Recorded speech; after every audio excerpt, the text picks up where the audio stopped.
小伙伴们，大家好！看，我最近体验了一双新的缓震的碳板跑鞋，匹克 F30 4.0。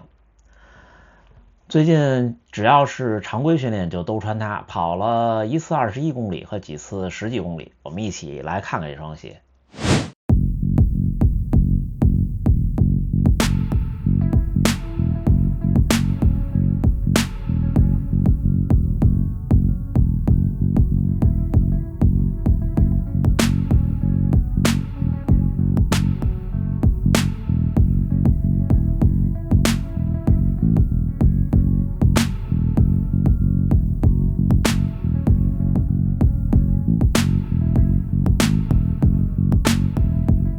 你们看这双鞋鞋底，这双鞋鞋底的设计比较特别。一方面呢，它这个橡胶看着是挺耐磨的；另一方面，它中底这儿是镂空的。一般我们缓震跑鞋担心的就是重量，但是它通过这个镂空呢，会略微的减轻重量的影响，穿起来不会太笨重。鞋面的材料呢比较的轻薄透气，它都是这种透明网状的。像很多缓震跑鞋，大家穿起来觉得笨重闷脚，这个鞋还可以。然后后跟这一块它是设计比较硬，然后同时呢这块的海绵比较厚，解决像很多碳板鞋，比方说这块弯折劲儿大的时候导致后跟不跟脚的问题。这双鞋前后掌的坡差是6毫米，属于比较适中的坡差，既保留了适当的缓震，又适合自然的跑姿。像我这种平时跑量比较大的跑者，有的时候在疲劳的时候、轻松跑的时候穿这种缓震鞋，感觉对整个脚和踝关节、膝盖的压力会稍微小一些。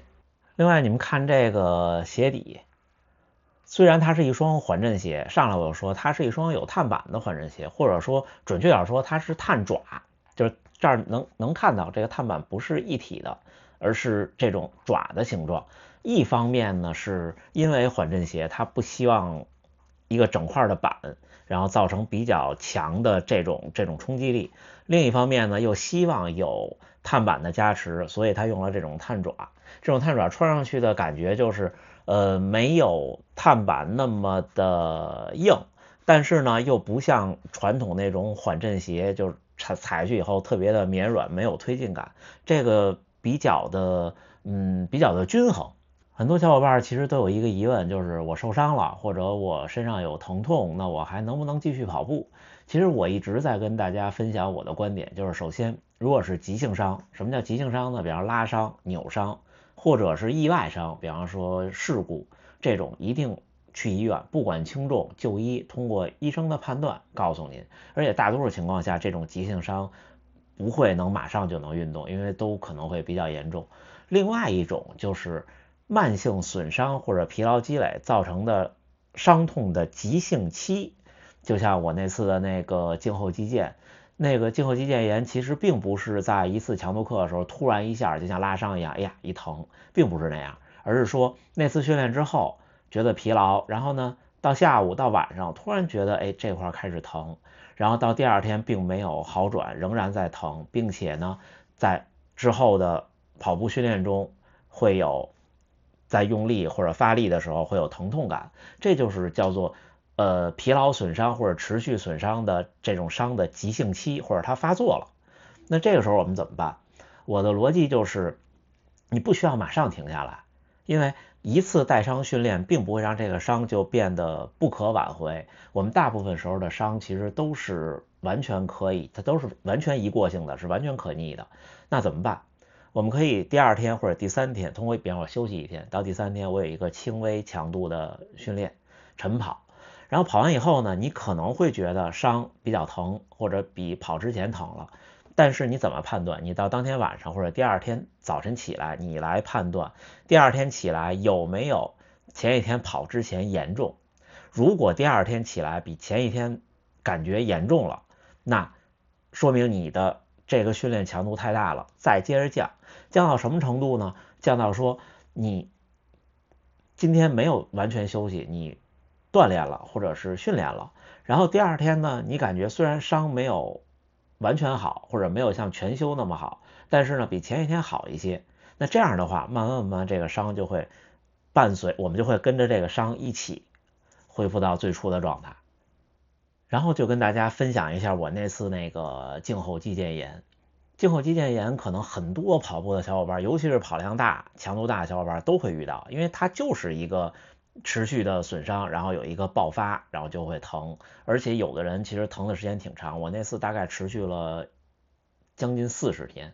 然后我去怎么应对呢？我就在我所有的鞋里边去找，有的时候其实不一定是纯缓震的就最好，有的时候呢是纯缓震的最好，因为这个胫后肌腱炎这个位置，就是脚踝内侧这个位置，其实是它的感觉并不是说这双鞋给你造成多大的地面冲击，有的时候不是因为地面冲击，而是可能它的坡差或者是内外翻，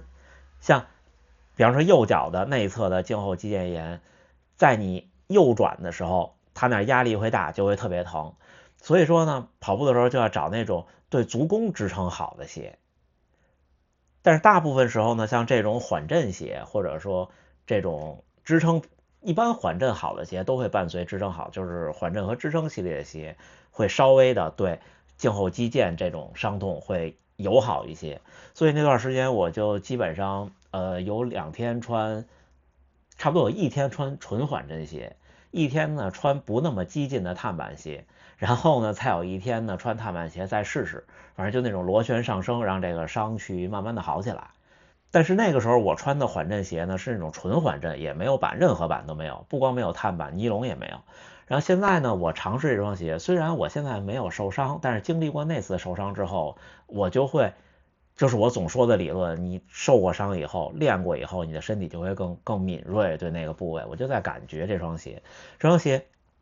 它的碳板并不会给你的脚踝足弓有太多那种震动感，也不会对跟腱那一块有太多的那种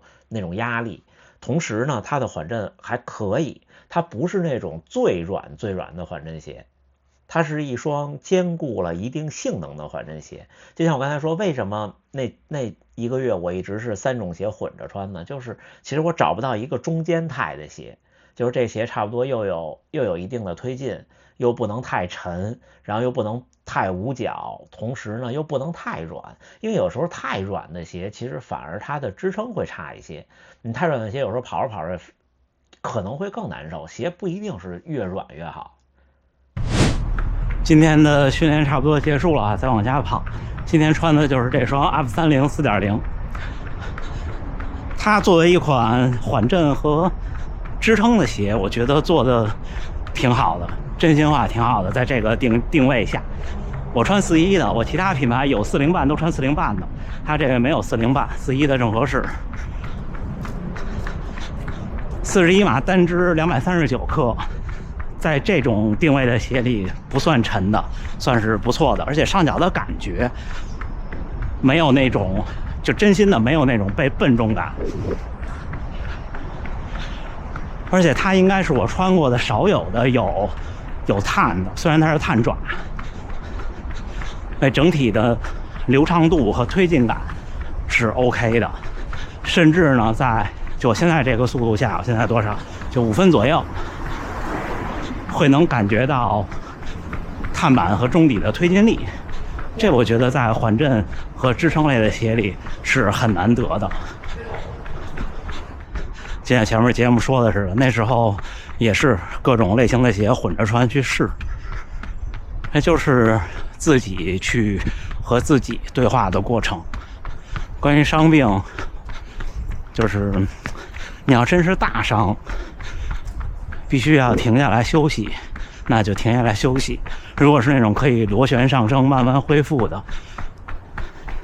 我觉得支撑的作用会大于缓震，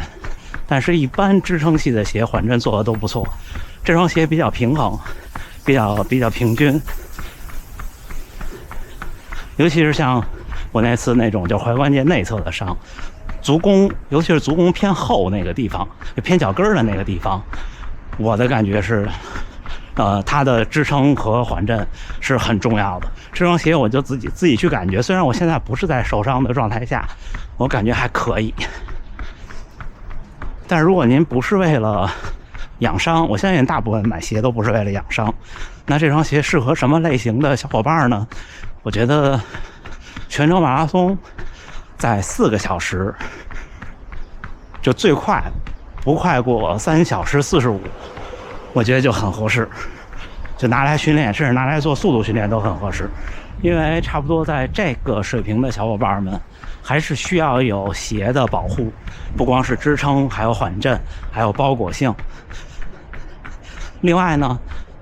你可能需要一些小的速度训练。在你速度训练的时候呢，因为它有一个探爪，并且我觉得它中底的设计还可以，会让你在有差不多跑进5分的配速的时候，能感受到碳板带来的那种推进感。差不多就这样。小伙伴们，今天穿这双 F30 4.0 跑完了一个长距离的轻松跑，20来公里。看这双鞋，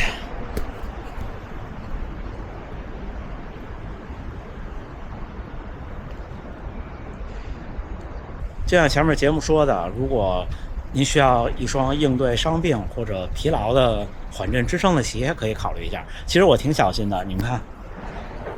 我今天还在之前受过伤的地方打了肌贴，因为最近强度也有点大。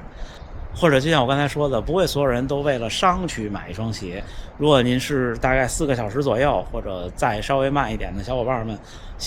又想体验一点